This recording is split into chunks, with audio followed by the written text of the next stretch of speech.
those of us who are here are actually thinking that when we sell, well, this is a sentimental reason. It is emotional. When you say that this Pulangui River is to be harnessed by a few individuals only, like it means that the river is no longer for us. So it is an emotional thing.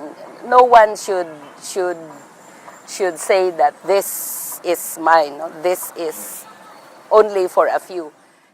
If the resources that we have are no longer in government's hand, we don't have some kind of ownership. No, it's the concept of ownership that is important.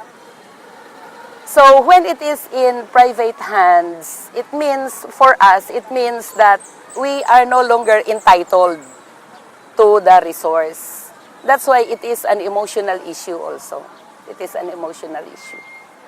So it means for us that when we retain government ownership of this Agus-Pulangui hydroelectric complex, it means we can still claim that the rivers are operating for us. We are harnessing the resources, the power of the rivers in order for us to build a better quality of life.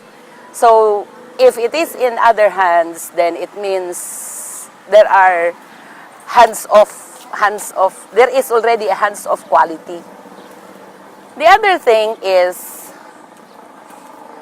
we need to harness resources in a non-polluting way. If we are utilizing the hydroelectric power, it means also we are going to rebuild our forests because these rivers are also dependent on what is happening on land. So we have to reforest the various forests that we have already denuded. And I think if the people still has ownership of these rivers, they will be enthusiastic in replanting, replenishing the other resources that we have lost in the name of civilization.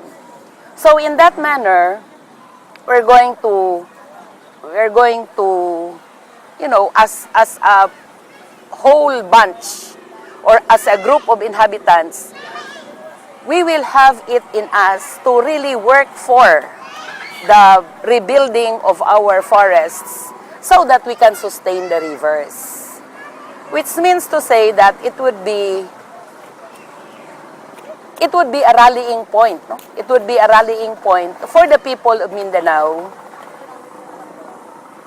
when the rivers are there for all, you know, if it is ours as a people, no, then it means to say that each one will have a sense of responsibility for building everything up and making life better for all. In the first quarter of 2012, Mindanao has experienced power outages. We call that brownouts here, no?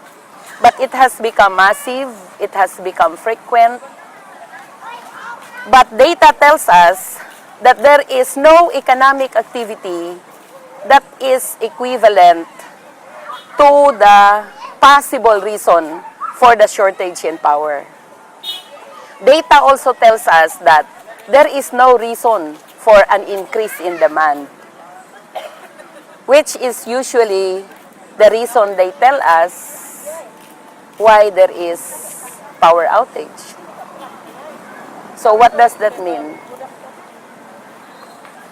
What could be the meaning of this? So these are the things that we are trying to look into, no? When we are saying that we should not sell our National Power Corporation facilities in Mindanao, especially the Agus-Pulangui hydroelectric complex. We are saying that we should not sell this not only because energy should not be controlled by a few individuals. We are saying that this should remain with the people because primarily it is for the people.